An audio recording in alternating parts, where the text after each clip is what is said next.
라소다 딘데 토마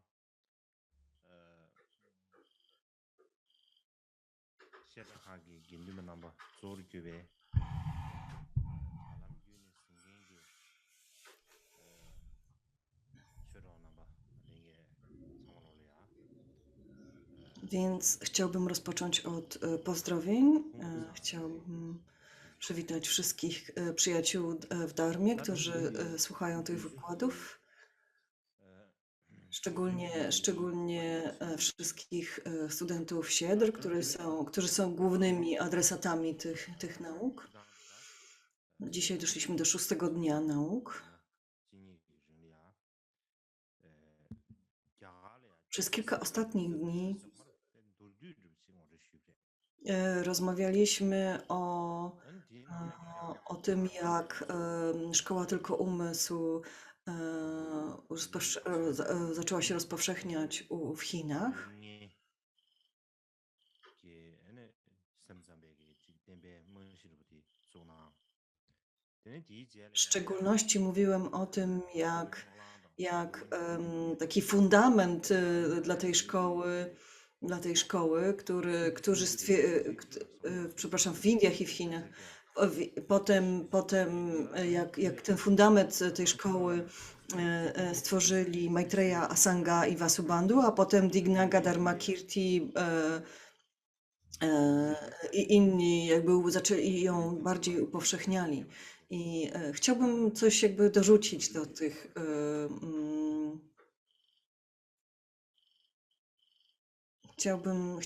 Zrobiłem taki wykres, który teraz chcę pokazać. To są indyjscy mistrzowie szkoły Tylko Umysł. 다 정보들이야 이 스그리 뭐야 스그리야 Mam nadzieję, że to widzicie. 대쇼 안디 디스 칸이 많이 디스유다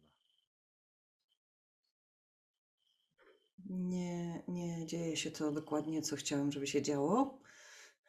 O, może teraz? 다 정보 Więc najpierw.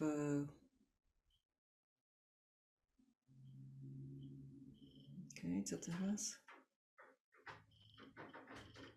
다 정보들이야 아네 삼삼에 지금 문시 중기인데 아네 지준 상근 Więc to są mistrzowie, którzy stworzyli jakby podstawy tej szkoły, tak? Czyli Maitreya, Asanga, Vasubandhu.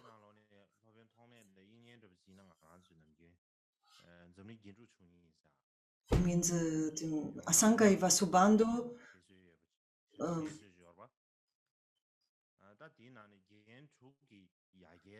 więc my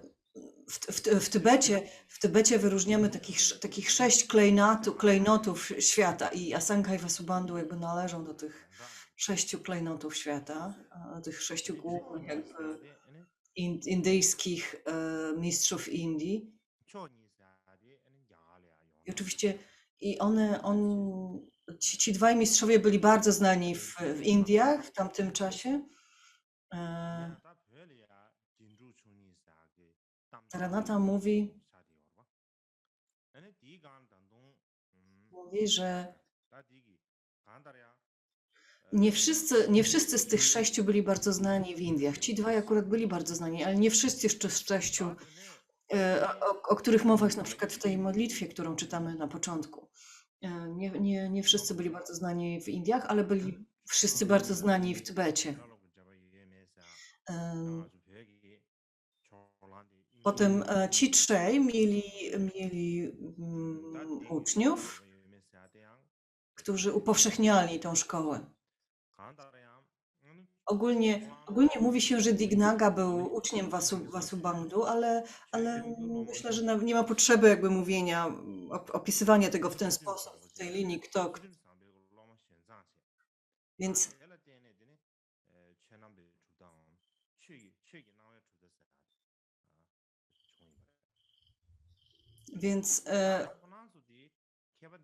Więc Vasubandhu miał ucznia Dignagę, Dignaga miał ucznia Dharmakirtiego i oni mieli ucznia Dharmapalę i ten Dharmapala był później mistrzem. Nie wiem dlaczego ten Dharmapala był później mistrzem tego wielkiego tłumacza chińskiego Xuanzanga, a teraz widać ten wykres. Jest Dignaga Asvabhava, Dharmapala Shilabhadra Xuanzang i stąd tak, i drugim, och,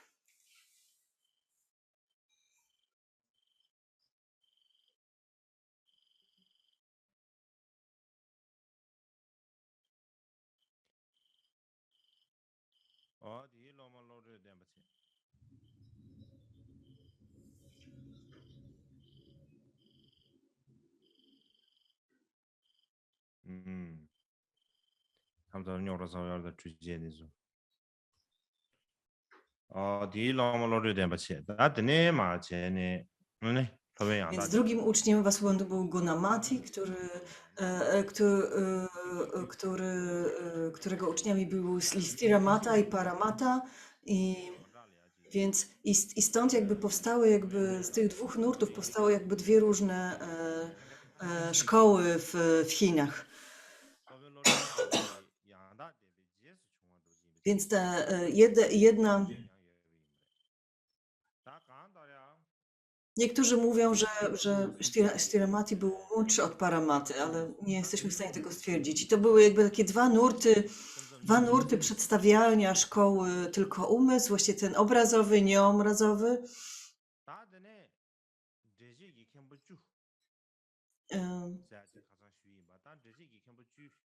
Dodatkowo było 10 mistrzów, którzy stworzyli komentarze do 30 stron Vasubandhu. Dwóch z nich, Bandashri i Chitrabhana, to byli mistrzowie, którzy żyli za czasów Vasubandhu i trzej inni, Vise Samitra, Jinaputra, Jnanachandra.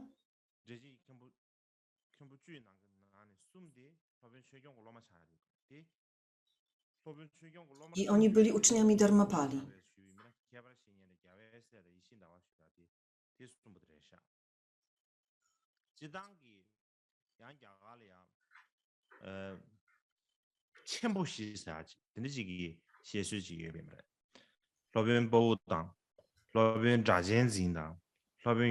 Mówimy o tych czterech wielkich, czyli o Gunaprabhie, Dharmapali,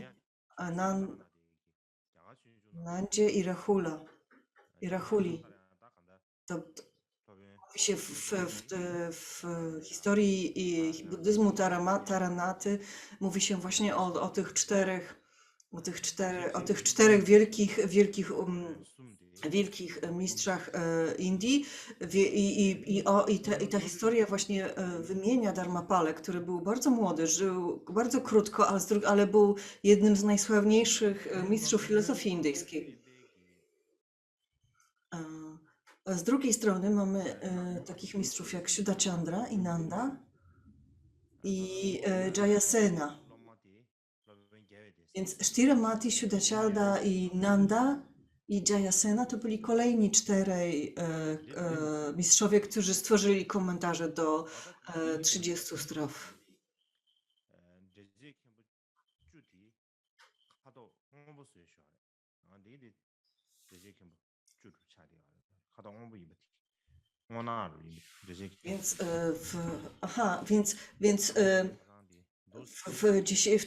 W tym granatowym kolorze, ciemnoniebieskim kolorze są nazwiska tych mistrzów, którzy właśnie stworzyli te słynne komentarze do 30 strof, które studiowano później w Nalandzie.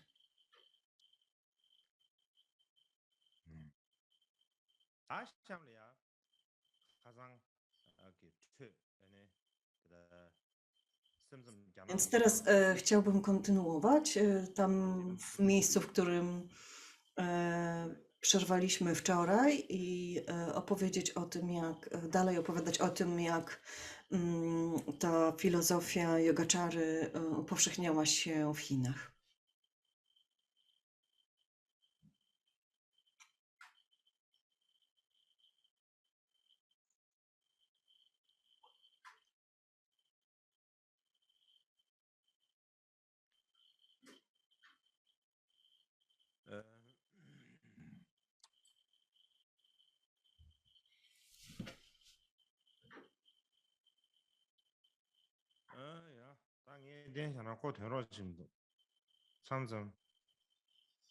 Coś tu, ta prezentacja nie działa. Okej, jest.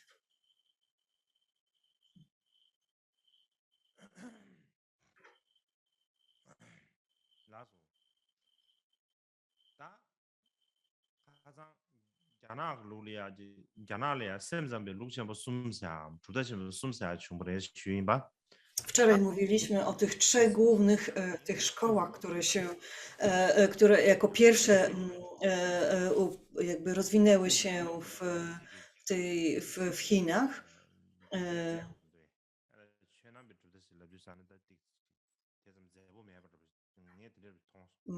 Szkoła, bo to może być szkoła. Ja wczoraj mówiłam o tej szkole, nazywałam ją Szkoły Natury Dharmy, ale wygląda na to, że może lepszym tłumaczeniem będzie Szkoła Aspektów Dharmy. Jego Świętobliwość będzie wyjaśniał później tą nazwę później, ale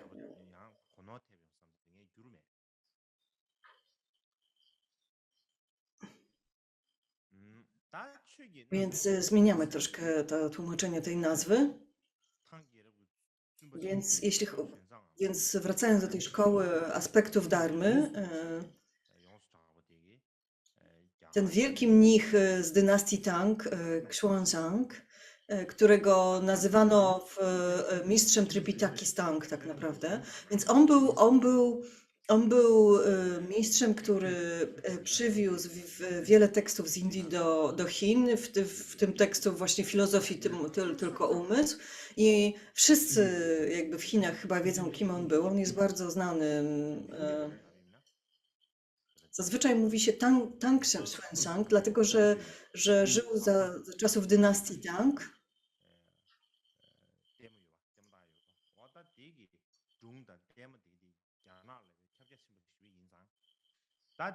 On napisał taki tekst, przepraszam, nie tekst, tylko serial.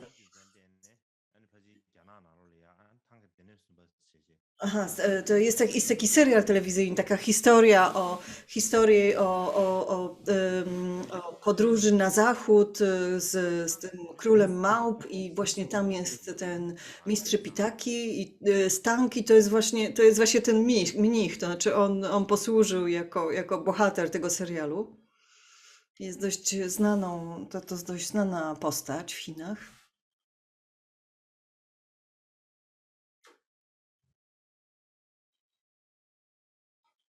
Mamy przerwę, niestety zawiesił się obraz.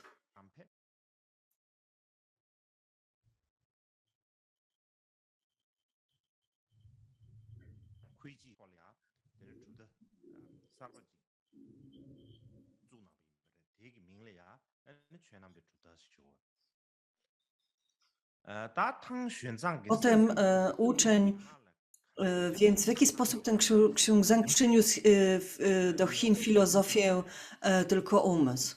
W tamtych czasach ten Xuanzang tak naprawdę chciał studiować wszystko, bez względu na temat. Po prostu był bardzo głodny wiedzy od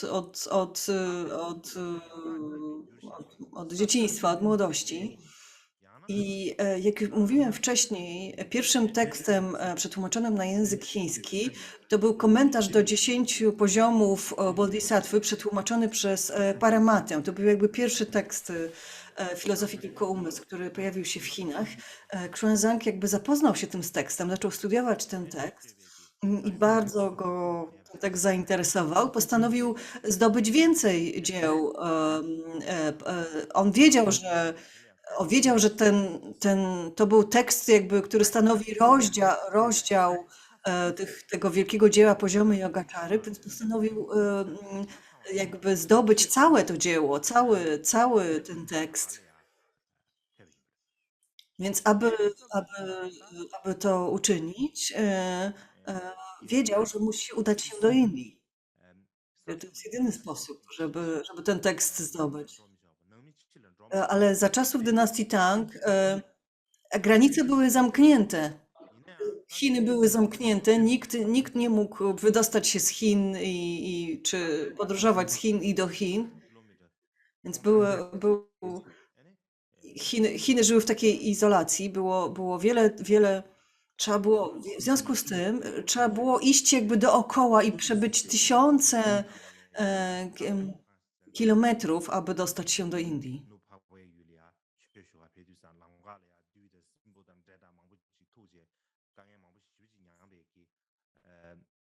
Więc Xuanzang robił takie zapiski, tworzył taki pamiętnik, które nazywane Wielkie Zapiski dotyczące regionów zachodnich, w których jakby zapisywał swoją podróż, opisywał swoją podróż. I stąd wiemy, że nie zważając na wiele trudności, udał się do Indii w 624 roku.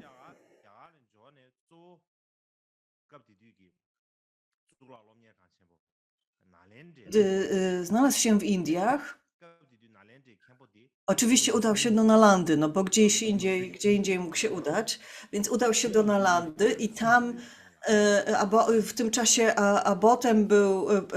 opatem był Shilabhadra, student Dharmapali, więc on przestudiował całą literaturę Szkoły Tylko Umysł właśnie pod kierunkiem Shilabhadry.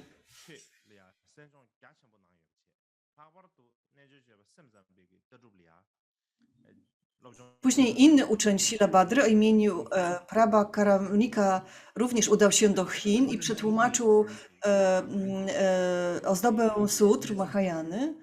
W każdym razie podczas pobytu w Indiach Xuanzang studiował szeroko dharmę Mahajany i Theravady, ale oczywiście głównym jego celem było studiowanie filozofii Yogaczary i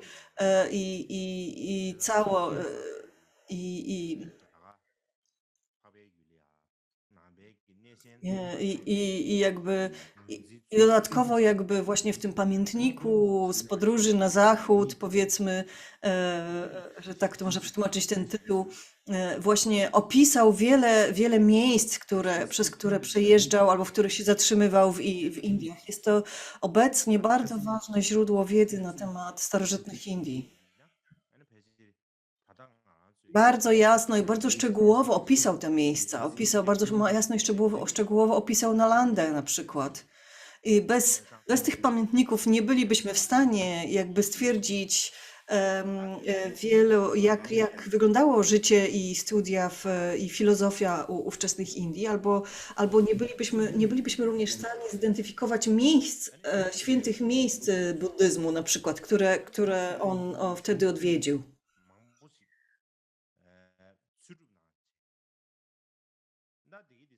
Więc on jakby podróżował później nie tylko do Nalandy, ale też do innych miejsc i zebrał bardzo wiele różnych tekstów. Spędził 17 lat w Indiach w sumie. Przywiózł ze sobą bardzo wiele tekstów i powrócił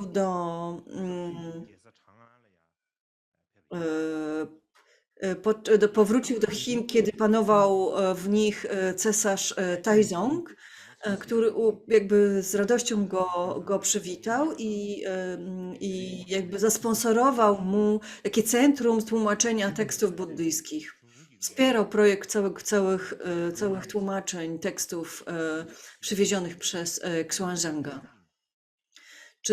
Czyli nie tylko, że jakby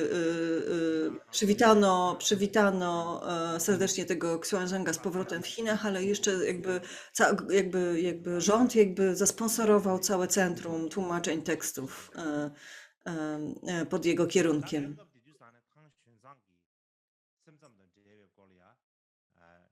Jego tłumaczenia z tego okresu zawierają wiele tekstów filozofii tylko umysł, takich jak Sutra rozwinięcia intencji, poziomy yogaczary, traktat wyjaśniający nauki, kompendium Amidharmy, kompendium Mahayany.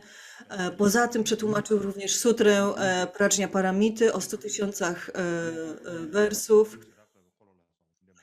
skarbnicę Mahama Abhidharmy i wiele innych tekstów. W zasadzie można było powiedzieć, że całą energię ciała i umysłu poświęcił na tłumaczenie sutr i traktatów. Czyli 17 lat spędził w Indiach, a później 18 lat mieszkał dalej w Chinach i tłumaczył te teksty. Jakby pracował bez wytchnienia. Przetłumaczył na język chiński bardzo dużą ilość tekstów, w sumie 74 teksty dharmy, zawarte w 1350 zwojach. Więc to jest jakby bardzo wielkie dzieło, tak? Bardzo, bardzo duża praca.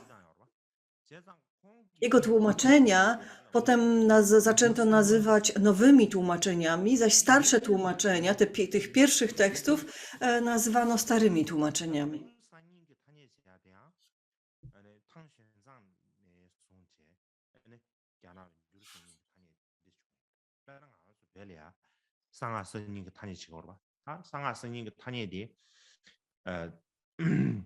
Podobnie było w Tybecie, prawda? Kiedy dzielimy jakby właśnie te pierwsze przekazy, mówimy o tych pierwszych przetłumaczeniach i tekstach, praktykach, mówimy stary przekaz, czyli Nyingma, a potem o tych kolejnych mówimy Sarma, czyli nowy przekład. To była jakby analogiczna zasada tu panowała.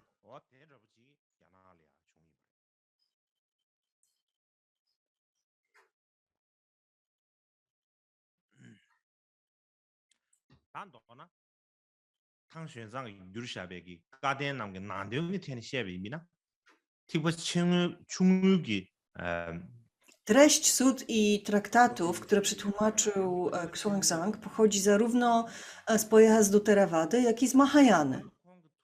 Ale oczywiście, że jego największym celem było propagowanie poglądu tylko umysł, tak? On jakby, to był jego cel, to była jego intencja, główna intencja. Dlatego sam praktykował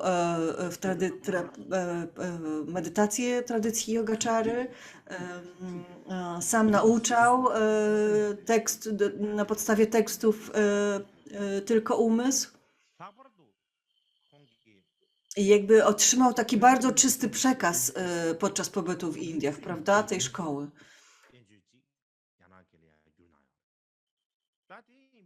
W szczególności, zwłaszcza jego tłumaczenie na język chiński, 10-częściowych dowodów na tylko umysł było bardzo ważne. Te dowody na tylko umysł napisał Dharmapala, mistrz Dharmapala. I przetłumaczenie tego tekstu naprawdę w historii buddyzmu chińskiego wyznaczyło początek jakby nowej ery. To był taki przełomowy moment. Ten tekst był bardzo ważny w Chinach. Jak wyjaśniłem wczoraj, ten tekst kompiluje, jakby zbiera wszystkie wyjaśnienia 30 strof zawarte w 10 komentarzach. Aha, jakby komentarz do tego tekstu właśnie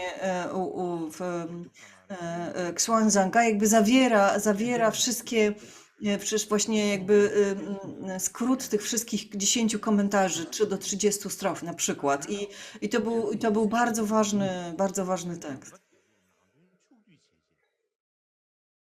Czyli on czyli Dharmapala napisał komentarz do 30 strof, ale też 9 innych mistrzów napisało te komentarze i one zostały zebrane tutaj. On zawarł je wszystkie, mimo że jego mistrzem jakby był Dharmapala, tak, i uczeń Dharmapali z Nalandy, ale on upowszechnił wszystkie z tych komentarzy.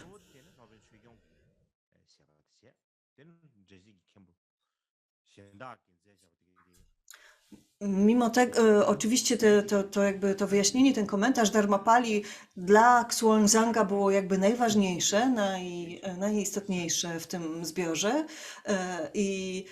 Z tego powodu bardzo często ta szkoła aspektów Dharmy w Chinach jest czasami też nazywana również szkołą Dharmapali. Szczególnie na początku tak była nazywana, bo jakby ten komentarz i te nauki Xuanzang uważał za najbardziej najistotniejsze, najbardziej poprawne.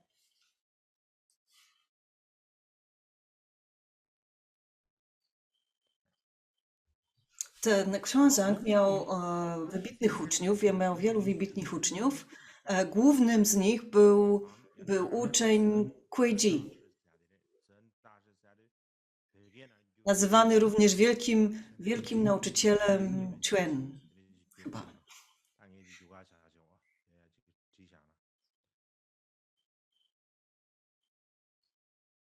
Może napiszę to imię tutaj.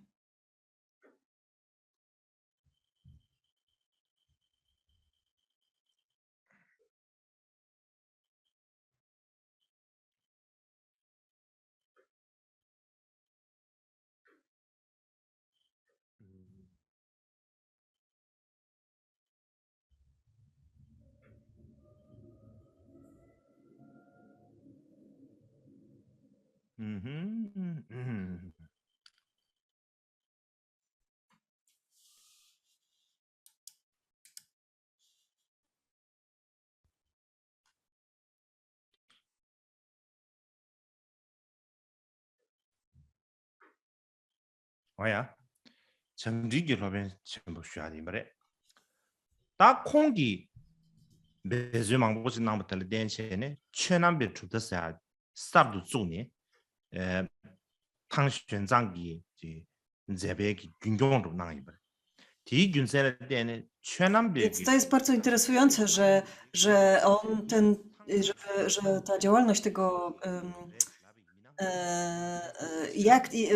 jak ta działalność tego wielkiego tłumacza Xuanzanga urosła w nową szkołę aspektów Dharmy, która była tak znacząca, wywarła tak znaczący wpływ w Chinach. Istnieje wiele historii na ten temat. Nie będziemy ich wszystkich tutaj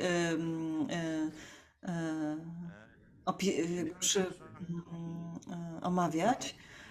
Tak czy inaczej, można powiedzieć, że głównym założycielem szkoły był ten właśnie Kuei-ji, a nie Xuanzang, dlatego że to właśnie ten Kuei-ji, on został mnichem w wieku 17 lat i pomagał w działalności tłumaczeniowej Xuanzanga, był jakby głównym asystentem. A w szczególności mówi się, że po raz pierwszy rozwinął urzeczywistnienie, kiedy oni razem tłumaczyli dowody na tylko umysł. Ponadto on był bardzo takim stał się dobrym specjalistą od logiki i zasadności i w związku z tym dzięki namowom Xuanzanga napisał wiele własnych komentarzy do dowodów na tylko umysł, odróżniania środka od skrajności i wielu innych tekstów. Więc kiedy on zaczął swoje własne komentarze po chińsku, zaczęto publikować i pisać, wówczas zaczęto mówić o tym, że to jest właśnie odrębna szkoła, że to już nie są tłumaczenia tekstów z Indii, ale że powstała właśnie odrębna szkoła filozofii tylko umysł właśnie w Chinach. To zapoczątkowało właśnie tą chińską szkołę tylko umysł, tak? Więc napisał on komentarze do wielu sutr i traktatów, w tym pochwały sutr Białego Lotosu, nauk Vimalakirtiego, krótki komentarz do poziomów Yogaczary. Nazywano go w związku z tym autorem 100 komentarzy.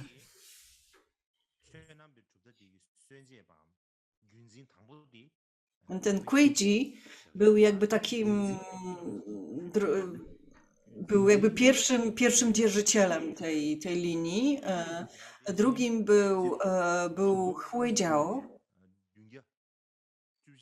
który żył w VII wieku naszej ery, napisał tekst zwany definitywnym znaczeniem dowodu na tylko umysł.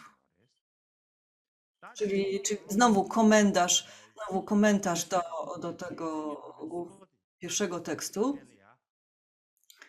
Trzeci dzierżyciel linii, jego uczeń Jizhou,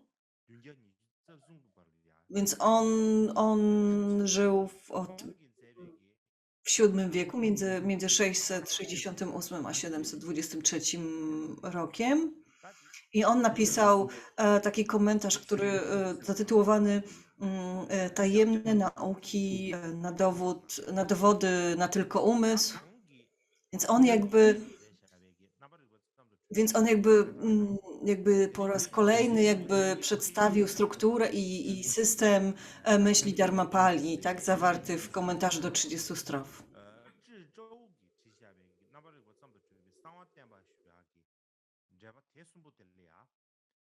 Więc te komentarze tego Kuji, Huijiao i Jizhu nazywane są 3 komentarzami tradycji tylko umysł, więc to były jakby takie 3 pierwsze chińskie komentarze dla tradycji tylko umysł, a ich myśl nazywana jest analizą 3 praojców.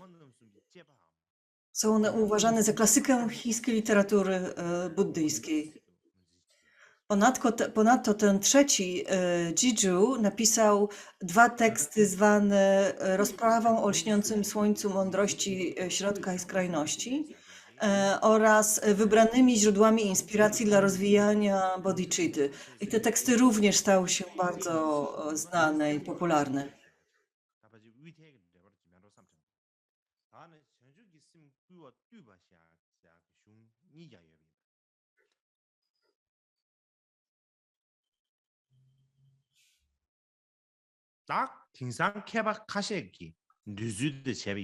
W opinii niektórych uczonych współczesnych szkoła 10 poziomów, mówiłem o nich tak, o tej szkole 10 poziomów opartych na Bodhisattva Bhumi, na tym tekście, czyli to była ta szkoła północna i południowa, o których opowiadałem wczoraj, uważa, że komentarz do Sutry 10 pozomów jest najważniejszym tekstem, zaś później pojawiła się ta szkoła kompendium, która za tekst podstawowy uważała kompendium Mahayany, tak to był ich główny tekst.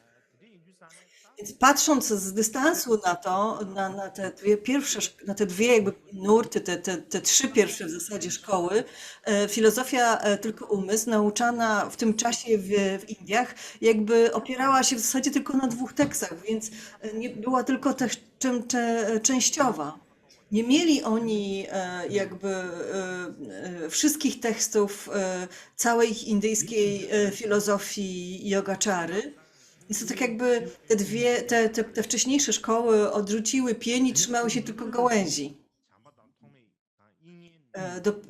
Dopiero ta szkoła, dopiero kiedy Xuanzang podjął ten wielki wysiłek i udał się do Indii, by studiować tam bezpośrednio od indyjskich mistrzów poglądy szkoły tylko umysł, przywiózł te teksty, przetłumaczył je. Dopiero wtedy można było mówić o jakby pełnej szkole yogaczary, czyli ta szkoła aspektów dharmy była taka pełniejsza, zawierała więcej tekstów. Jakby główną intencją Xuanzanga było właśnie upowszechnienie tych tekstów w Chinach, prawda?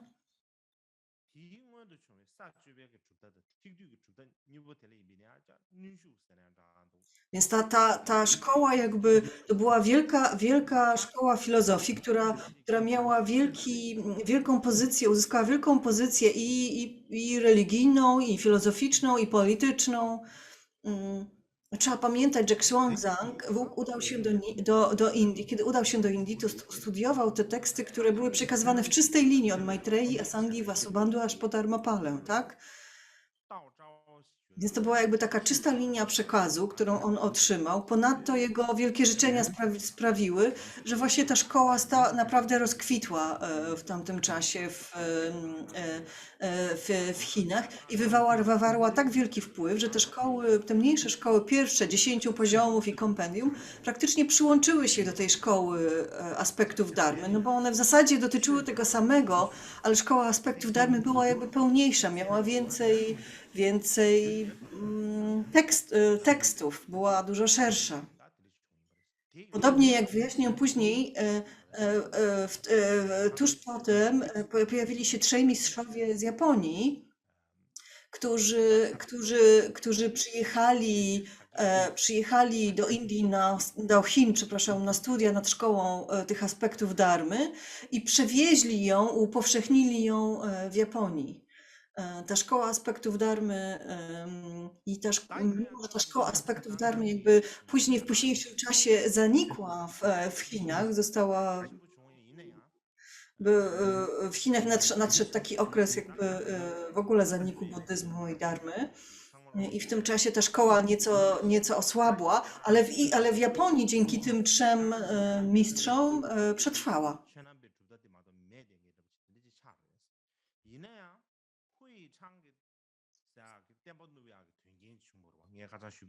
W tym czasie, po tym jak szkoła aspektów dharmy szeroko się rozpowszechniła, zjednoczyła się z wcześniejszymi szkołami 10 poziomów i kompendium, stając się główną szkołą, chińską szkołą tylko umysł. Jednakże właśnie z powodu prześladowań buddyzmu ta szkoła jakby zaczęła słabnąć. Niszczono w ogóle buddyzm w tym czasie. Więc za czasów Shiju, tego ostatniego jakby dzierżyciela tej szkoły, przekaz tej szkoły został przerwany. On nie miał już ucznia, który by podtrzymywał jakby rozkwit tej szkoły. Czyli ten jakby trzeci Chichou był w zasadzie ostatnim z tych mistrzów.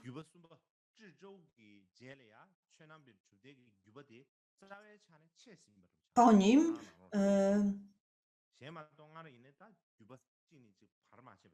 potem w Chinach jakby zaprzestano studiowania tych tekstów.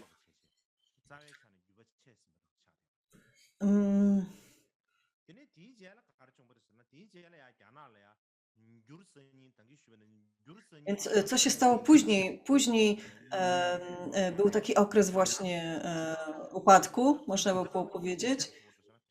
A następnie pojawiła się szkoła Avatamsaka, czyli szkoła, która upowszechniała sutrę Avatamsaka i więc w zasadzie to było takie połączenie szkoły natury Buddy i tylko umysłu. Mistrzowie tej szkoły jakby odświeżali, odnajdywali te właśnie stare przekazy, stare tłumaczenia, dodawali do nich nowe tłumaczenia, nowych tekstów, takich właśnie jak Sutra Avatamsaka i zaczęli je upowszechniać wraz z praktyką medytacji, którą dzisiaj nazywamy Zen czy Chan.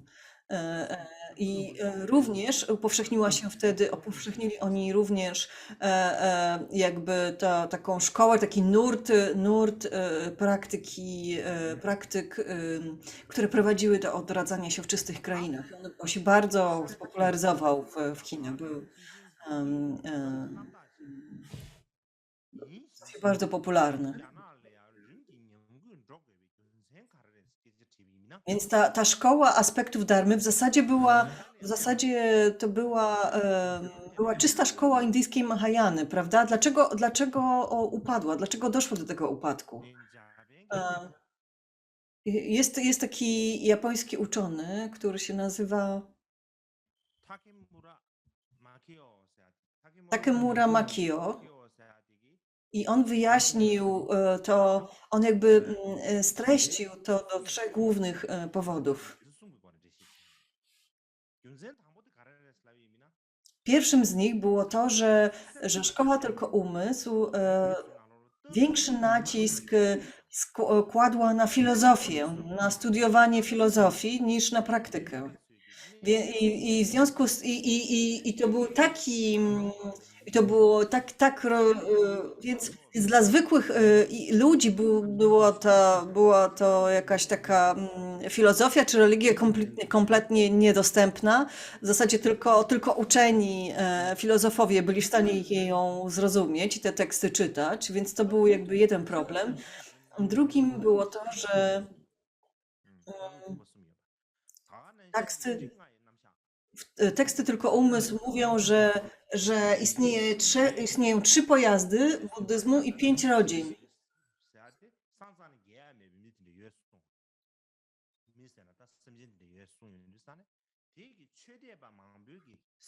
Aha, 5 rodzin, w sensie 5 jakichś kast, gdzie jedna z tych rodzin, czy też kast ludzi nigdy nie osiągnie przebudzenia i to jakby nie pasowało do nadziei i różnych buddystów, rużnych ludzi.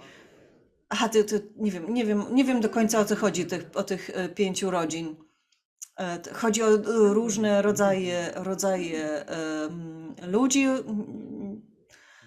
W każdym razie jeden z tych rodzajów ludzi nie miał szans na osiągnięcie zbyt wiele w buddyzmie i to jakby nie podobało się wielu mieszkańców Chin. Po trzecie, ta ścieżka opisywana w szkole Tylko Umysł, ona jakby pokazywała te 10 poziomów bodhisattwy i tak dalej. To pokazywało, że ścieżka buddyjska jest taka stopniowa, powolna. Zaś Chińczycy bardzo chcieli się nauczyć metody, która by przyspieszyła ten proces, która byłaby szybsza, gdzie bardzo szybko można osiągnąć przebudzenie. Tego rodzaju praktyka ich interesowała. Więc to były jakby 3 główne powody, dla których jakby ta szkoła, czy ogólnie buddyzm w tym czasie przeszedł taki okres upadku w Chinach. Oczywiście to nie było tak, że szkoła Tylko Umysł zupełnie zniknęła w Chinach.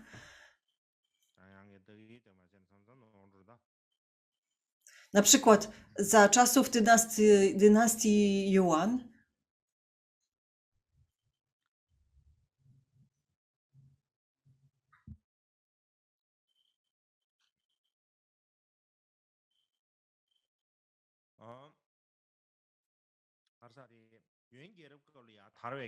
Więc za czasów tej dynastii istniało takiej późniejszej dynastii, tak?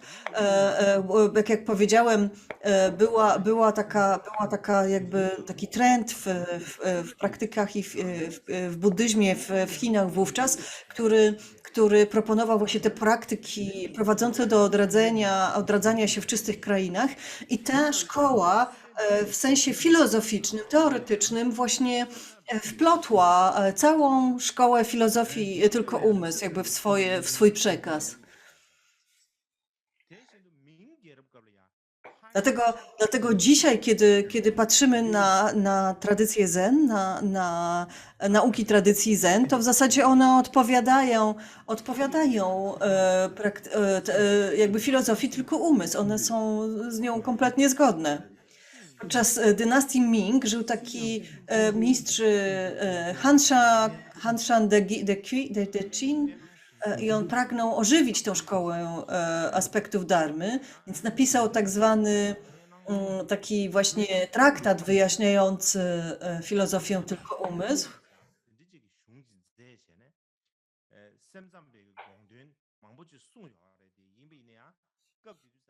To takie...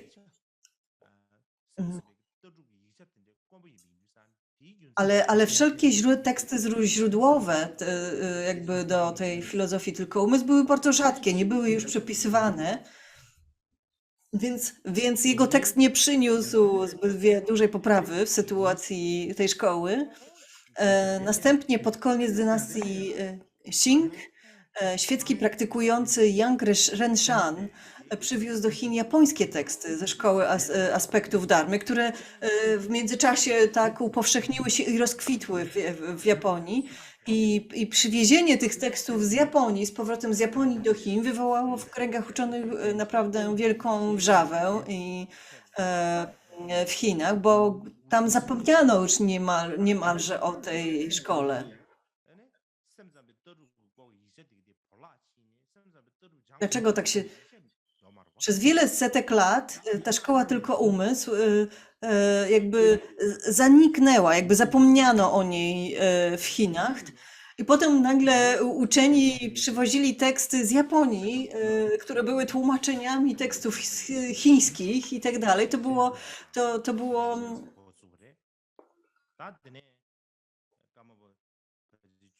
tak samo było w Tybecie, na przykład w Kadziu, w siódmy Karmapa stworzył bardzo wiele siedr, bardzo wiele uniwersytetów klasztornych i one bardzo do 10 Karmapy kwitły.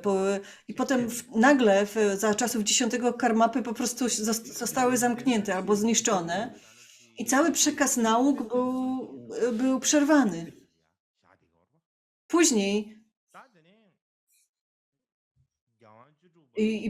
Później mówiło się o Kadziu, że to jest szkoła, która niewiele wie o filozofii. Później, gdy XVI Karmapa jakby przeniósł się do Indii i założył klasztor Lumtek i siedrę w Rumteku, to przywiózł te wszystkie teksty Micio Dorje i zaczęto je studiować. I to było tak, jakby wielu kadziupów nagle zatknęło się po raz pierwszy z tekstami filozoficznymi własnej szkoły. Wcześniej studiowali tylko teksty Siaki, Gelug i tak dalej, i nagle różni uczeni Kempo Kadziu mogli z radością zobaczyli, jak bogata jest jakby tradycja filozoficzna Kadziu. I wszyscy inni uczeni mówili, o, wy Kadziubowie również macie takie komentarze wielkie, komentarze tych wielkich tekstów filozoficznych. Nikt o tym wcześniej nie wiedział. Poprzez zniszczenie tych siedr za czasów 10 Karmapy, wszystkie te teksty były schowane. Dopiero na uchodźstwie tak naprawdę powstał ten pierwszy Uniwersytet Klasztorny Kadziu po wielu latach, po wielu setkach lat i zaczęto odnajdywać te teksty i przywozić je do Indii i tam studiować, powielać i tak dalej.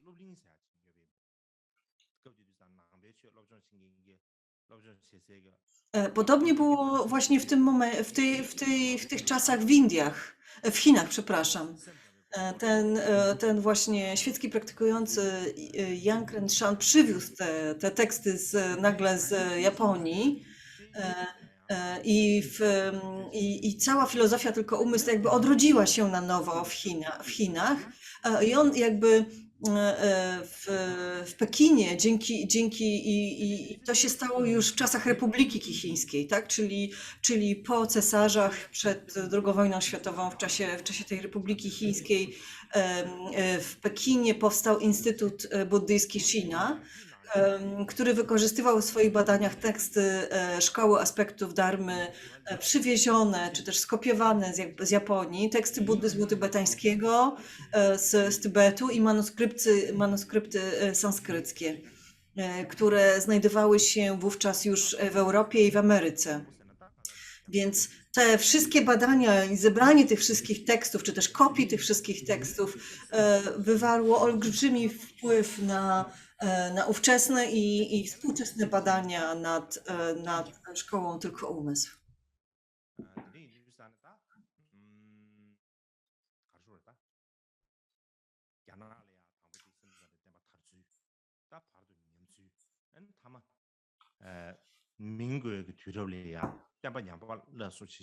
Więc mówiliśmy o tym, opowiedzieliśmy pokrótce taką całą historię tej szkoły w Chinach.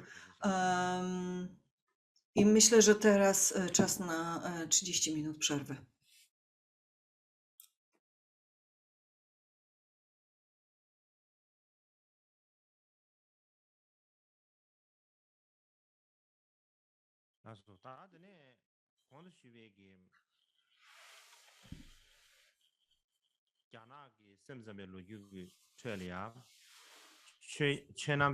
Będziemy kontynuować tą historię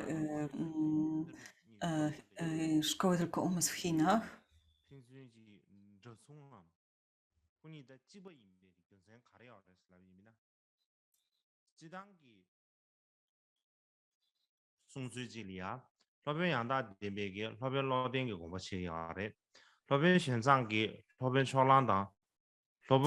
Więc w pewnym sensie mówi się, że ta szkoła Tylko Umysł i w Indiach, i w Chinach trochę się różnią. Dlaczego tak się stało? Tak się stało. Mówi się tak dlatego, że tak naprawdę do Indii przeszły jakby dwa przekazy. Ten nurt Shtira Matiego, czyli ten wcześniejszy jakby przekaz, czy wcześniejsze tłumaczenia tekstów Tylko Umysł, właśnie jakby pochodziły z tego nurtu. I później ten nurt Dharmapali, upowszechniony mocno przez Xuanzanga.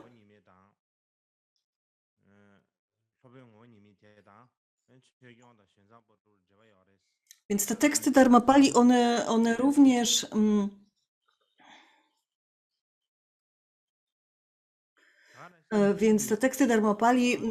one zostały również przetłumaczone na tybetański, dlatego możemy je przestudiować i zobaczyć, jak mocno one się różnią. Ogólnie można powiedzieć, że pod koniec te różne nurty w ramach Tylko Umysł sprawiły, że w różnych tekstach tej szkoły pojawiały się różne różnice i w związku z tym te różne teksty były później przetłumaczone na język chiński na przykład.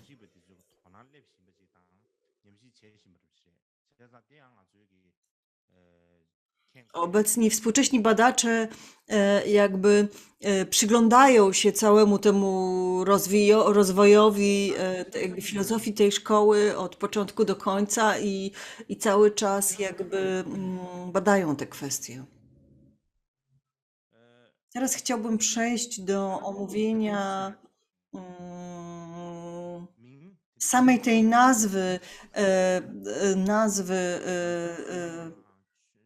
tej szkoły, czyli Szkoły Aspektów Dharmy. Skąd się ta nazwa wzięła?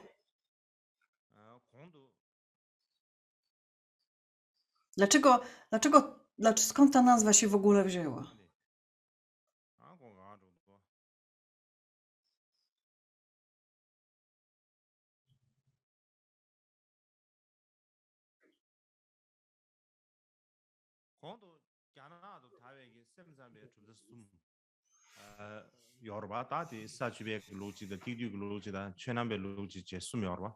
Więc tak jak powiedziałam wcześniej,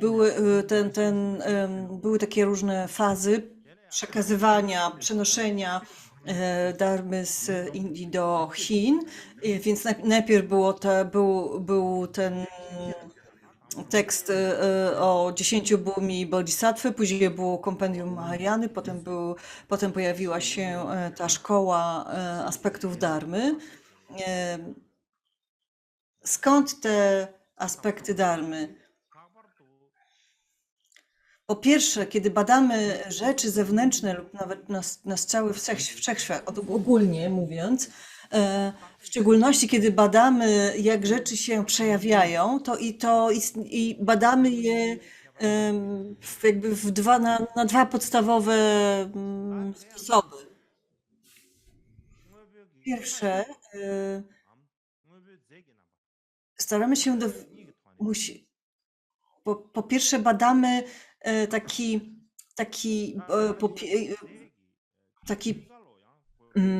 jakby subtelny aspekt zjawisk i taki grubszy aspekt zjawisk, tak można by było to podzielić. Więc jest to, ten subtelny aspekt to jest substancja, czyli na przykład atomy, drobne cząstki i grubszy aspekt, czyli substrantu, czyli te takie fizyczne elementy rzeczy.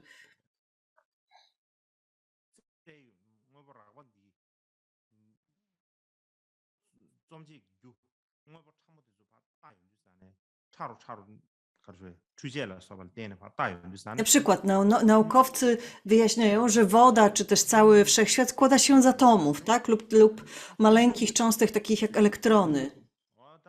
Te cząstki łączą się i tworzą fizyczne rzeczy. Więc jest to ta pierwsza analiza, ta analiza tych takich substancji, czyli analiza tego subtelnego poziomu. Zaś drugim poziomem jest badanie tych substancji, które powstały z tych atomów. Jakie one mają działanie, czy są mocne, jakie mają właściwości i tak dalej, i tak dalej. To jest jakby ten grubszy poziom badania tych zjawisk, tych rzeczy, tak?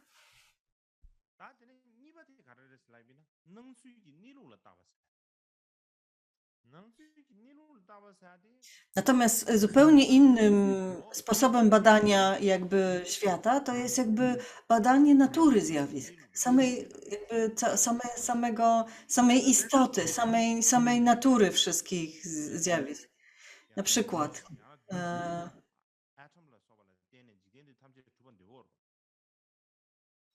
na przykład mówimy, że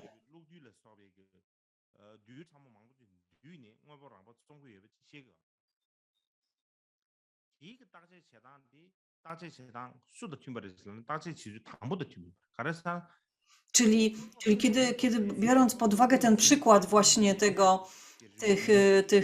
tej wody składającej się z atomów i elektronów, to jest i potem badanie tych fizycznych rzeczy, to jest jakby ten pierwszy sposób badania, tak? Natomiast istnieją inne zjawiska, które nie pasują do tego sposobu, których nie można zbadać tym sposobem, albo na przykład zjawiska, które pojawiają się wewnątrz nas, które są wewnętrzne i ich również nie można zbadać za pomocą tej analizy. Wówczas trzeba przyjąć zupełnie inny rodzaj badań, który bada właśnie te zjawiska umysłu, bada wnętrze. I ponieważ ta szkoła tylko umysł jakby rozbija umysł na różne elementy, na różne aspekty i ten aspekt był, ten element tej szkoły, który właśnie to objaśniał, był mocno podkreślany przez Xuanzanga i podkreślany w tych tekstach, które on przetłumaczył na chiński. Dlatego właśnie za często tą nazwę, dlatego właśnie przyjęła się ta nazwa aspektów dharmy, czy aspektów dharmy w zasadzie to powinno się rozumieć, ale tak naprawdę chyba lepszym nazwą dla tej szkoły powinny być, gdybyśmy byli bardziej precyzyjni, to powinno się nazywać szkołą natury i przejawiania zjawisk, a nie szkołą aspektów dharmy. Bo ta szkoła aspektów dharmy jest jakby myląca, tak? Tutaj, więc tak naprawdę w zasadzie to powinno się mówić szkoła natury i przejawiania zjawisk. Z jednym z najważniejszych założeń filozofii tylko umysł jest określenie sposobów, w jaki rzeczy się pojawiają i sposobów, w jaki trwają na poziomie indywidualnym.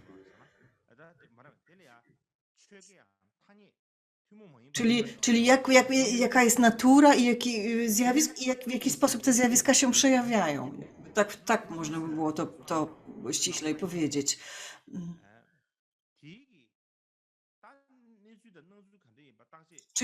Czyli jak się skupiamy na zjawiskach, to czy widzimy te zjawiska, czy widzimy ich obraz,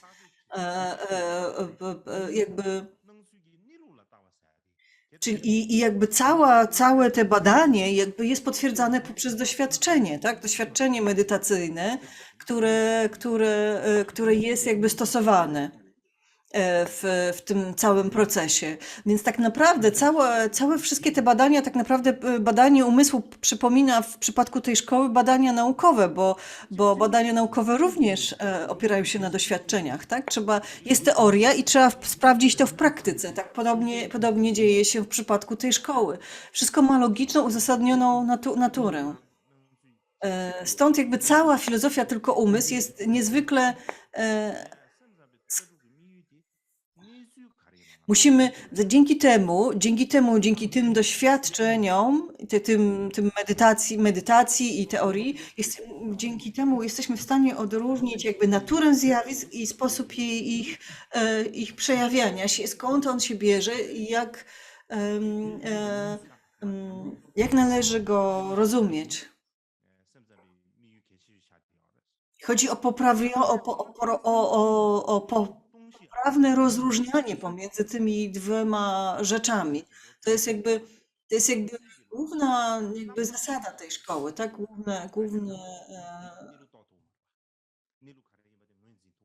Więc bez tej świadomości rozróżniającej, bez tej świadomości, która rozróżnia zjawiska i jakby nie jesteśmy w stanie dostrzegać zjawisk, tak? Nie jesteśmy codziennie widzimy jakieś zjawiska, codziennie mamy kontakt z jakimiś zjawiskami, więc to jak te zjawiska się nam przejawiają, co się dzieje, kiedy zaczynamy się na nich skupiać, co się dzieje, kiedy zaczynamy je identyfikować, kiedy zaczynamy egzaminować, badać dokładnie cały ten proces, jakie wnioski z tego się wysnuwają. Więc całe to rozumowanie jest jakby tak naprawdę sednem tej szkoły. Ostatecznie doszło do tego, że filozofia tylko umysł jest niezwykle skomplikowana, rozległa, głęboka, szczegółowa, zawiera wiele różnych podziałów, kategorii, systemów. W zasadzie można powiedzieć, że jest taką pełną, najbardziej rozwiniętą szkołą buddyjską. Z osobnym działem logiki, z osobnym działem filozofii, z osobnym działem epistemologii i tak dalej. Więc nie sposób jakby całej tej szkoły zrozumieć jakby w taki prosty, szybki sposób. Trzeba przestudiować wiele jej aspektów i całą jej strukturę. Teraz przejdziemy do drugiego tematu, czyli do tego, jak ta szkoła upowszechniała się w Japonii.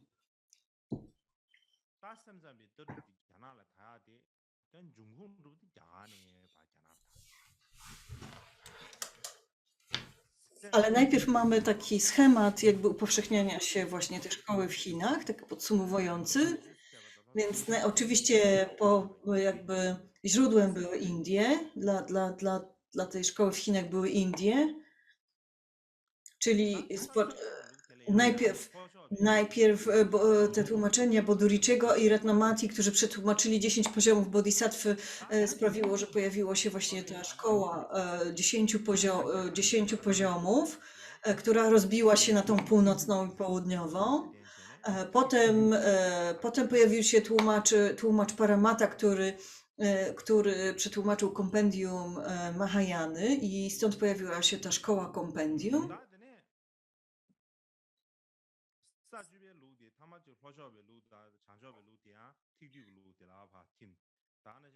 Wówczas po jakimś czasie te szkoły 10 poziomów połączyły się właśnie z tą szkołą kompendium. Najpierw zrobiła to szkoła ta północna, później z czasem również ta południowa, ten południowy odłam. A potem z czasem pojawił się Xuanzang, który przywiózł więcej tekstów z Indii i rozwinął właśnie tę szkołę aspektów dharmy.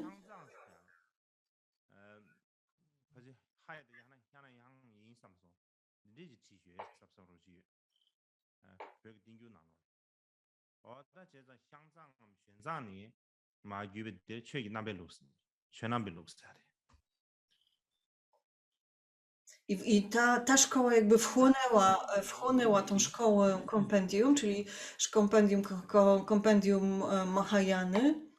I ta szkoła również później została przeniesiona do Japonii.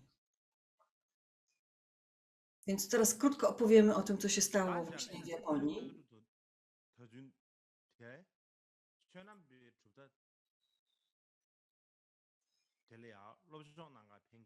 Więc istnieje cała linia jakby przekazu z Chin do Japonii.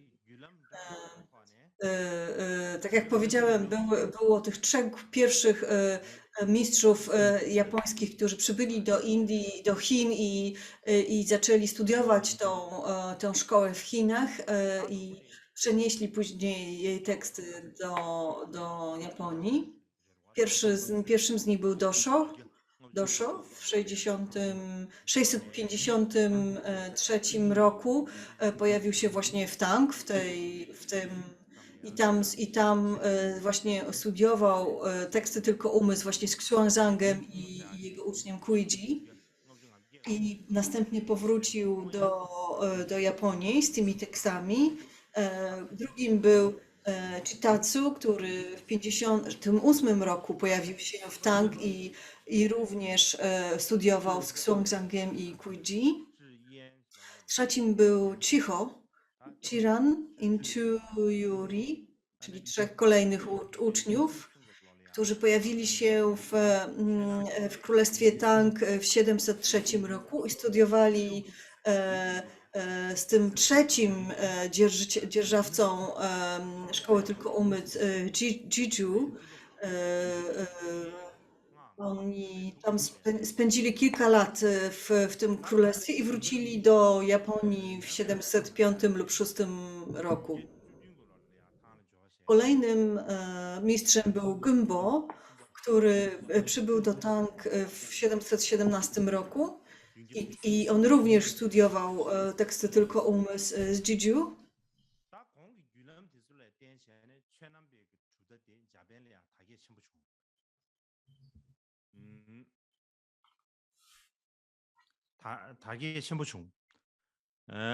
Więc ta szkoła aspektów dharmy wprowadzona do Japonii w powyższy sposób rozkwitła szeroko w Japonii. W takim okresie historii Japonii nazwanym Nara, 710-794 rok naszej ery, mniej więcej. Więc to była w tym czasie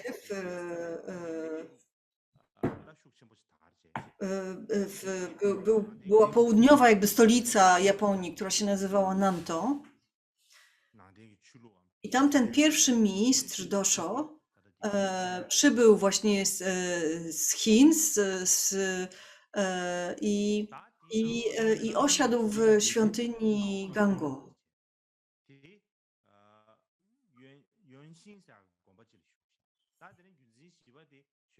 A następnie ten 4 z nich, który się nazywa Konfuku, przybył i zamieszkał w świątyni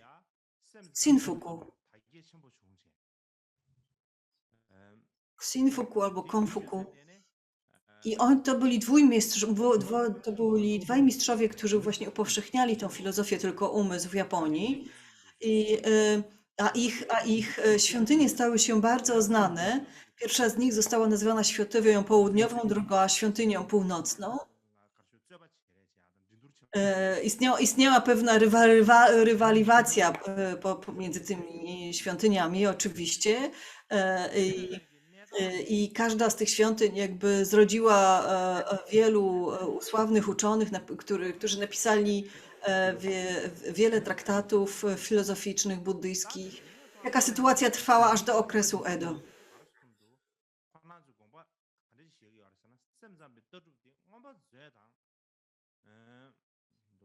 W rzeczywistości od czasów najwcześniejszych aż do współczesnych uczeni filozofia tylko umysł japońskich uczonych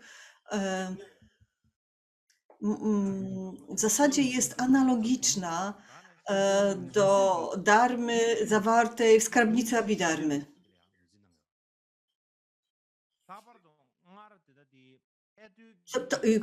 Więc ta skarbnica Abhidharmy i te pierwsze jakby teksty były jakby taką podstawą, fundamentem buddyzmu japońskiego.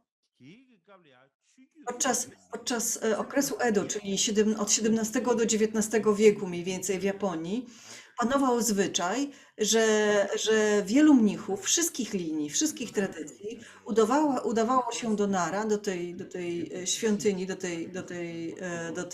do tego miasta Nara, gdzie były te dwie świątynie, wspomniane świątynie, północna i południowa, i tam studiować właśnie teksty Tylko Umysł i skarbnicę Abhidharmy.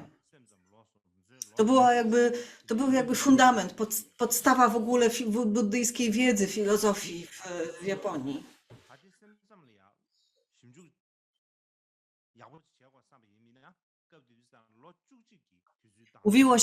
Mówiło się, że trzeba 3 lata spędzić na studiowaniu tekstów Tylko Umysł i 8 lat na studiowaniu Abhidharmy. Chodziło o to, że ludzie, którzy chcieli uczyć się buddyzmu, musieli robić to przez 11 lat i studiowali głównie teksty Szkoły Tylko Umysł. Poza tym mówi to jest to świadectwem tego, że studiowanie tych tekstów było niezwykle trudne. To nie było coś, to nie było to nie był jakiś system, z którym można było się zapoznać w 1 rok, tylko wymagało to długich studiów. A to dlatego, że ta filozofia jest taka bardzo usystematyzowana. Jest jakby w kategoriach historycznych ostatnią i najbardziej wyrafinowaną prezentacją filozofii buddyjskiej. Oczywiście tutaj, gdy mówimy o skarbnicy Abhidharmy i o tekstach Tylko Umysł, to mamy na myśli głównie skarbnicę Abhidharmy Vasubandhu i dowody na Tylko Umysł Dharmapali, czyli ten komentarz do 30 strof napisany przez Dharmapalę. To były te główne teksty, które wtedy studiowano, czyli widzimy stąd, że Vasubandhu był w zasadzie jakby głównym mistrzem, głównym źródłem nauk w Japonii.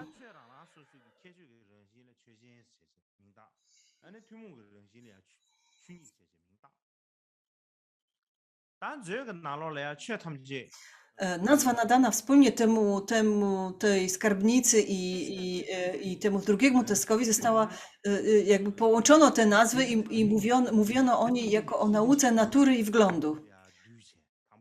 Że to natura, czyli w zasadzie to jest jakby natura i przejawienie się. Tak? Jedna mówi o naturze, a druga mówi o tym, jaka jest natura wszystkiego umysłu i zjawisk, a druga o tym, jak przejawiają się te zjawiska. I mówiono o tym, o Dharmin i Dharmacie. I ta cała nauka, jakby ta skarbnica, ta nauka dzieli wszystkie zjawiska na 75 kategorii, które zawarte są jakby w 5 podstawach poznania. Należą albo do formy, albo do umysłu, albo do czynników mentalnych, albo do złożonych, niezłożonych zjawisk i tak dalej.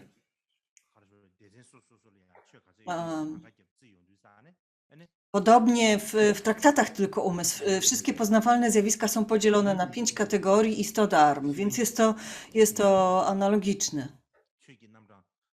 Taka klasyfikacja zjawisk sprawiła, że ta szkoła japońska została nazwana szkołą rodzajów dharm.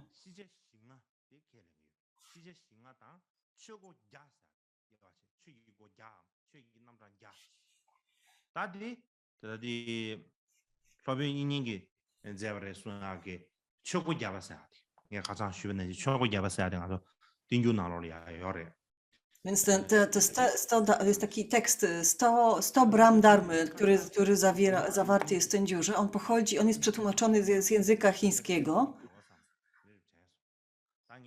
I on właśnie jakby pokazuje te 100 darm, 100 rodzajów darm, tak można było, 100 rodzajów zjawisk. Raz, kiedyś myślałem, że może powinienem jakby na nowo przetłumaczyć ten tekst z chińskiego na taki bardziej nowy, zrozumiały tybetański, ale nie wiem jeszcze, czy to zrobię. Tak czy inaczej, e,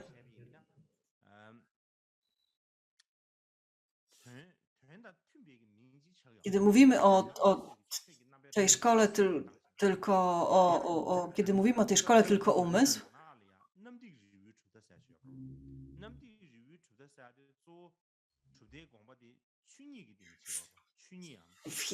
w Chinach jest taka szkoła Chan-Te, która wyjaśnia istotę i sposób przejawienia się zjawisk. Tak, tylko tym się zajmuje. Czyli opowiada o naturze zjawisk i o relacji tej natury z jakimi.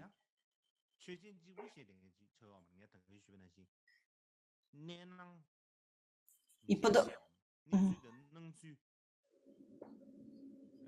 Jest ta szkoła jakby aspektów zjawisk i jakby porównuje to prawdziwą naturę zjawisk i sposób, w jaki te zjawiska się przejawiają.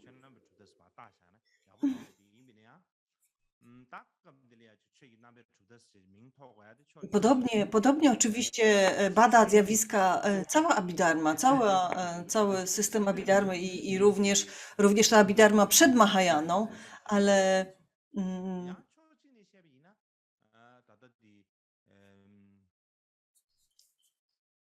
ale ponieważ w Mahajanie i w szkole tylko umysł głównie skupiano się na naturze zjawisk, a nie na sposobie ich przejawiania, czyli oczywiście ten drugi aspekt również był zawarty, ale głównie skupiano się na naturze, dlatego nazywano, że jakby uważano, że ta szkoła głównie zajmuje się umysłem i naturą i mówiono, i stąd jakby mówiono, że jest właśnie to jest szkoła tylko umysłu, czy też głównie umysłu.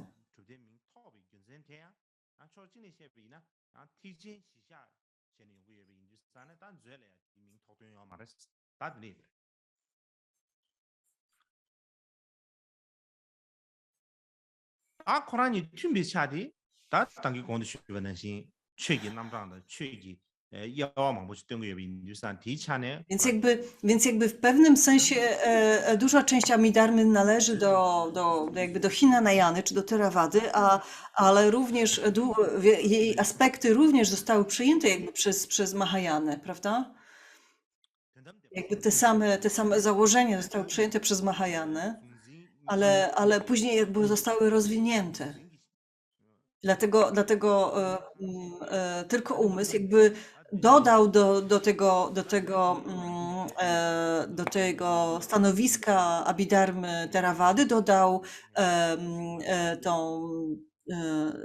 to założenie, czy też tezę o pustości wszystkich zjawisk zawarty w Madhyamace i tak powstał jakby tylko umysł. Więc to jest jakby skrócona jakby podstawa tej szkoły.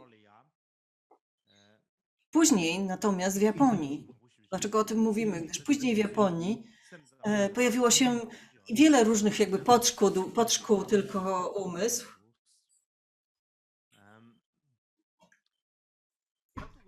Gdyż oni uważali, że pogląd tylko umysł nie jest ostatecznym poglądem.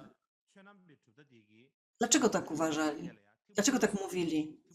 A to dlatego, że chińska szkoła aspektów dharmy jakby dzieli jakby ścieżkę do oświecenia na 3 te pojazdy, że trzeba przejść najpierw Hinayanę, potem Mahayanę i Vajrayanę. I również ta chińska szkoła mówiła o tym, że istnieje taki rodzaj ludzi, którzy w ogóle którzy są kompletnie odcięci od swojego potencjału i nie osiągną nigdy przebudzenia.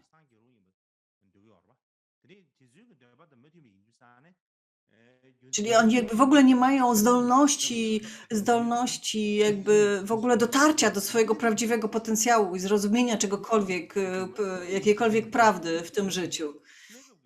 Więc, więc ponieważ właśnie ten chiński jakby pogląd tej szkoły został przeniesiony do Japonii, on się tam niekoniecznie spodobał. Oni uważali, że to nie jest ostateczny, najlepszy sposób jakby widzenia dharmy, najlepszy sposób,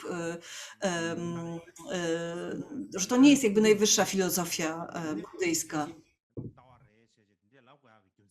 Czyli jakby pojawił się tam podobny problem, który pojawił się później też w Chinach, o którym mówiliśmy przed przerwą.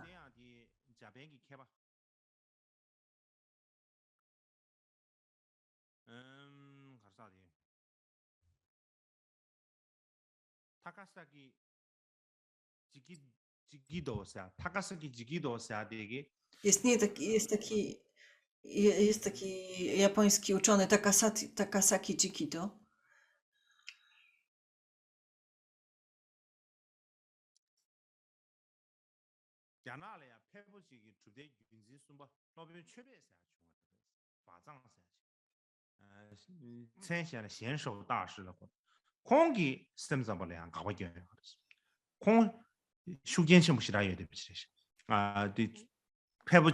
W Japonii pojawił się wówczas taki mistrz Shensho, który jakby właśnie napisał, on jakby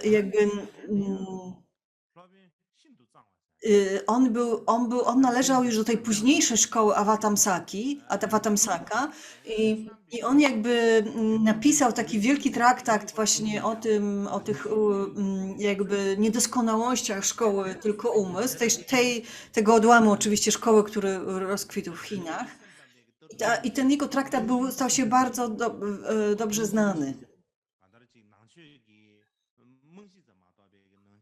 Więc dla Japończyków jakby tylko umysł, też te teksty tej szkoły, które do nich dotarły, były tylko taką podstawą buddyzmu w Japonii.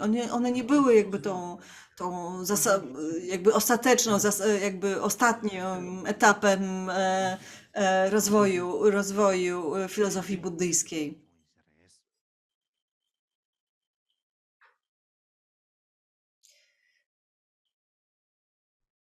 I był taki okres, kiedy nie przedstawiano tej szkoły w pozytywnym świetle.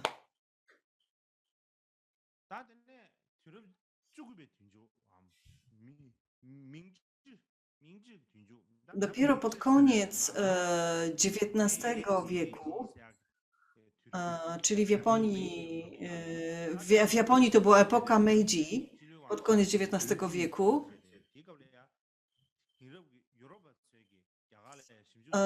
nagle w Japonii zaczęły się upowszechniać takie nowoczesne europejskie metody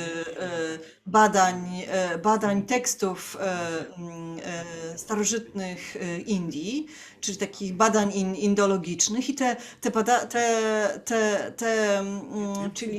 czyli głównie, te badania indologiczne zaczęły się rozwijać głównie oczywiście w Europie i te badania zaczęły się pojawiać również, zaczęły się popularyzować również w Japonii.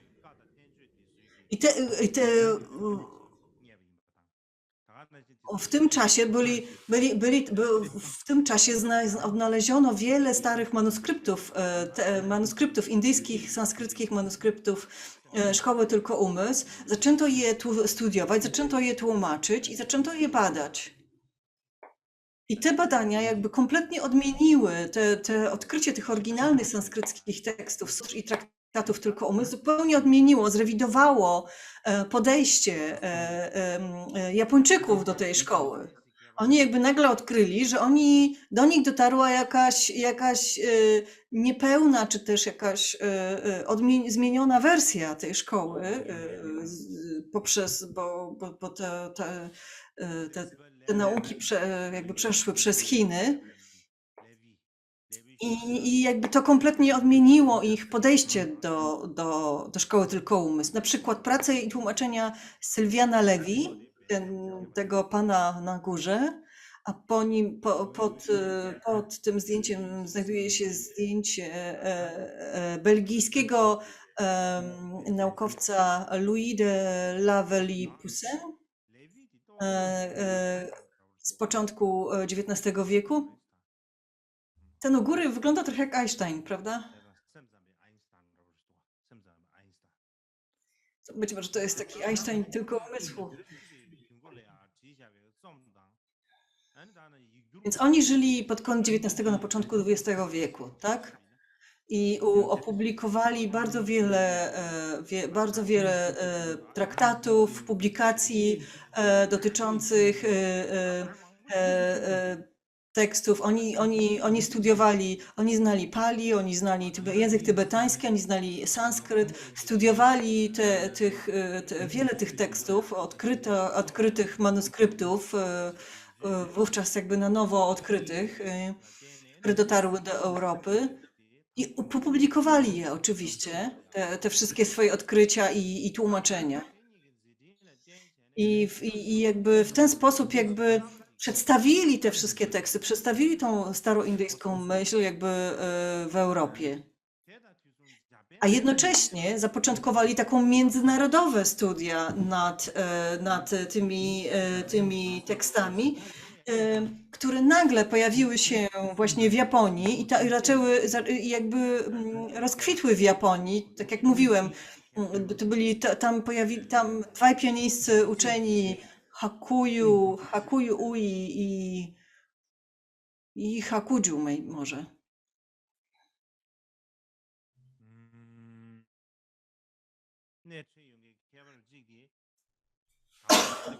A drugim jest Susumu Yamaguchi. Hakuju to jest ten mniejszy, ten na dole, a ten u góry to jest Yamaguchi Susumu.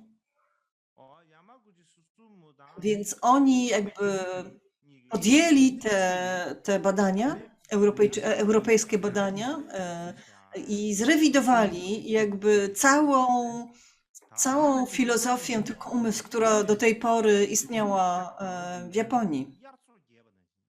Opublikowali wiele oryginalnych opracowań i później w ich ślady poszło wielu innych uczonych. I to była w pewnym sensie pewnego rodzaju rewolucja w buddyjskiej filozofii Japonii. I to było 100 lat temu.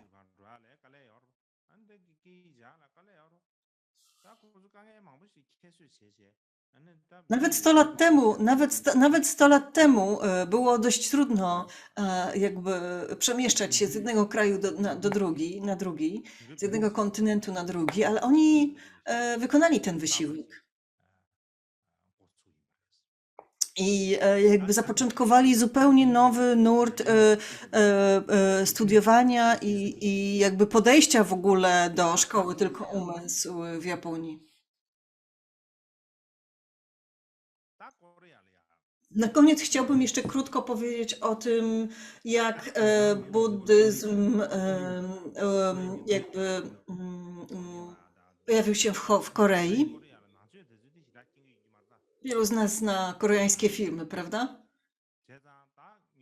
Ale te koreańskie filmy są teraz bardzo popularne, ale rzadko mówią o buddyzmie. Więc teraz jakby powiemy krótko właśnie o buddyzmie w Korei.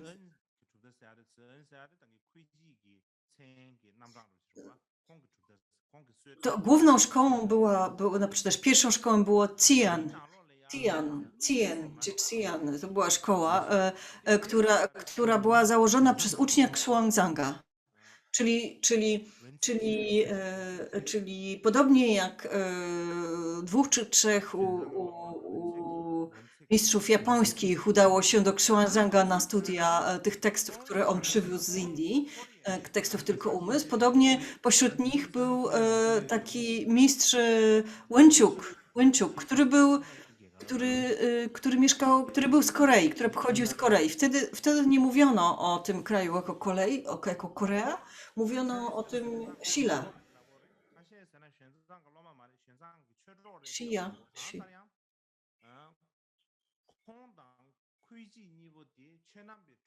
Niektórzy mówią, że on nie był uczniem Xuanzanga, tylko jego przyjacielem w Dharmie. Jak czy inaczej,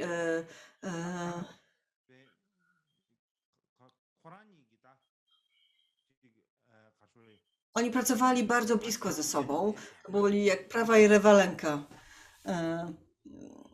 Więc on przybył do Xuanzanga jeszcze zanim ten wyruszył do Indii. I on już wtedy mieszkał w Tang, w królestwie Tang i studiował teksty, które już były przetłumaczone w Indiach, takie jak właśnie te 10 poziomów Bodhisattwy i był bardzo dobrze znany w całej stolicy, w całym królestwie. Potem, gdy Xuanzang wrócił z Indii z tymi wszystkimi tekstami, więc mistrz ten Łączek pomagał mu w tłumaczeniach. Łączuk mówił nie tylko po chińsku, ale też mówił po tybetańsku i znał sanskryt. W zasadzie znał 6 różnych języków. Dzięki temu, kiedy Xuanzang jakby wrócił z tymi tekstami z Indii, na przykład z sutrą Prajnaparamity, mógł pomóc mu w tym tłumaczeniu, albo na przykład korygował, edytował, wyszukiwał błędów w tłumaczeniu Xuanzanga i poprawiał je. Więc wszyscy go szanowali w tamtym czasie. Był bardzo inteligentny i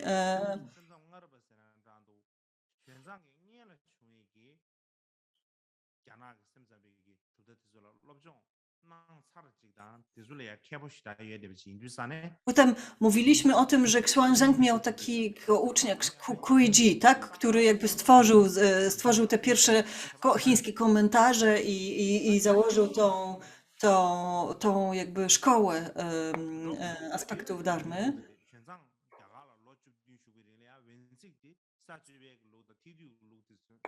Gdy Xuanzang spędził 17 lat w Indiach, to wtedy Łączuk jakby przebywał w Chinach i studiował te inne teksty, które już zostały przywiezione z Indii, takie w tłumaczeniu tego tłumacza I Jinga i inne teksty, które już istniały. I ten Łączuk był w stanie zintegrować tą starą i nową doktrynę, stare i nowe teksty szkoły Tylko Umysł.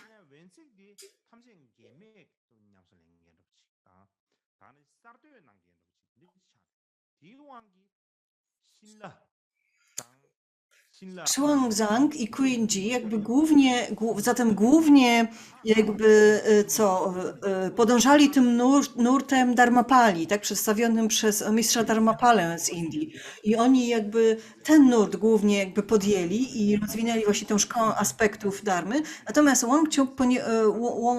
Łączuk, ponieważ studiował te wcześniejsze teksty, i później mógł poznać się z nowymi tekstami, on jakby nie przyjął całej doktryny tego mistrza Dharmapali, ale jakby utrzymywał nieco inny pogląd przedstawienia tej szkoły i właśnie ten pogląd przeniósł później do Shilla, czyli do Korei. Więc te szkoły, szkoły przeniesione do Japonii, do Korei nieco się różniły.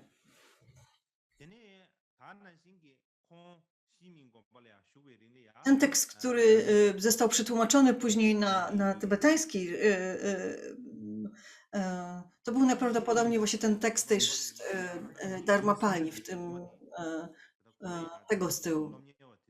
W tym królestwie Shilla było takie ten Łąciuk stworzył taką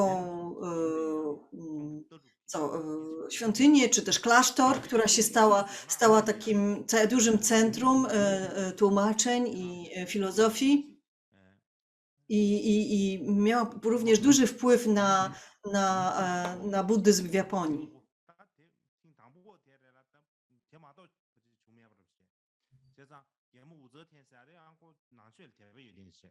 공기 왼색들이야 그구르치 뭐시라슈 디기 군류는 최슈 아 자시 뭐시라지브레스 아 디두사 Wówczas w tym królestwie pojawiła się taka pierwsza królowa, Xincien, o ile dobrze zrozumiałam. I ona zaprosiła go właśnie z powrotem do tego królestwa Shilla, poprosiła go o nauki i właśnie jakby zasponsorowała cały ten ośrodek akademicki.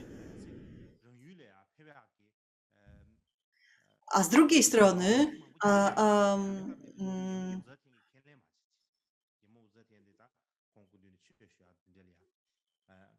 przepraszam, to nie była cesarzowa Korei, tylko cesarzowa właśnie w Chinach, która stworzyła ten ośrodek akademicki, a z drugiej strony król właśnie Korei zapraszał go do Korei, żeby z powrotem wrócił do Korei i on to zrobił w końcu i tam również jakby zapoczątkował jakby tą szkołę Dharmy. Napisał bardzo sławny komentarz do sutry, do różnych sutr, do różnych tekstów szkoły Tylko Umysł, ale te teksty nie przetrwały. Głównym był komentarz do sutry rozwinięcia intencji. To był bardzo wpływowy tekst. Ten komentarz obejmował trzy duże tomy. To były 3 duże tomy pism. On jakby porównał różne inne myśli różnych chińskich uczonych z tamtych czasów. Te chińskie teksty, te oryginały już jakby nie przetrwały do dnia dzisiejszego, ale właśnie dzięki temu, że ten Łąciuk cytował je w swoim komentarzu, to w ogóle wiemy o nich dzisiaj.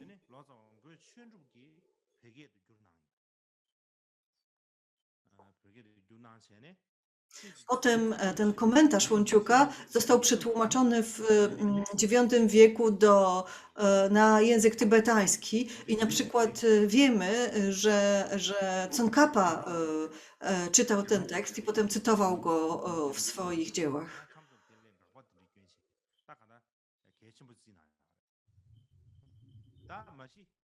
Oczywiście również jakby obalał różne tezy przedstawione w tym tekście, ale to jest jakby inna sprawa. Najważniejsze, że ten tekst był przetłumaczony na tybetański i możemy go przeczytać. Podczas kolejnych nauk pojutrze jakby przejdę do tego, jak szkoła Tylko Umysł rozwijała się, czy też w Tybecie, jak sytuacja wyglądała w Tybecie i wtedy może powiem nieco więcej na ten temat. Jutro mamy dzień przerwy, potem, więc nauki będziemy mieli pojutrze, ale pojutrze jest chiński Nowy Rok, chiński Nowy Rok i jednocześnie Curpu Losar i zgodnie z kalendarzem Curpu to jest również tybetański Nowy Rok i to jest pojutrze, to jest 1 lutego. Planowałem te nauki, to nie miałem kalendarza Curpu, więc dopiero kiedy powstał jakby ten kalendarz nauk, dopiero się zorientowałem, że 1 lutego jest Losar według kalendarza Curpu i Losar według kalendarza chińskiego.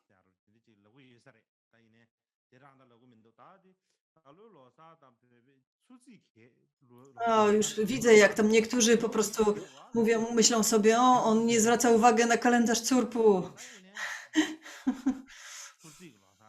Więc teraz dopiero zdałem sobie sprawę, że te daty troszkę się. Więc uważam, że nie powinniśmy mieć nauk tego dnia, 1 lutego. Oczywiście ja nie będę miał dnia wolnego, bo będę się przygotowywał do nauk. Muszę dobrze przygotować jakby to szkołę tylko umysł w Tybecie. Nikt nie stworzył żadnego takiego podsumowania, więc jakby sam muszę je stworzyć.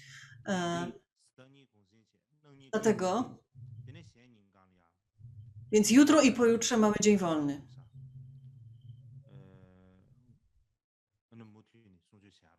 I dopiero 2 lutego wrócimy do nauk. Więc wygląda na to, że dzisiaj to wszystko.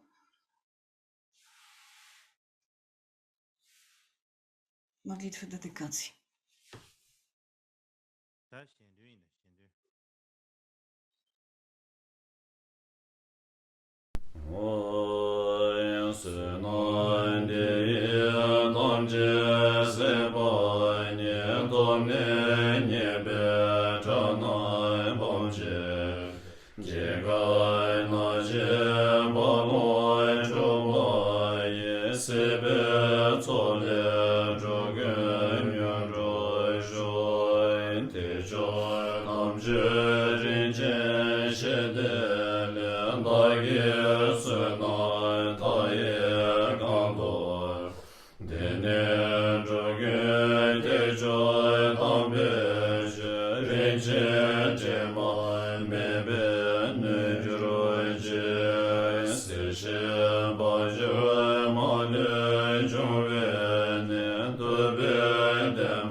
Więc pojutrze jest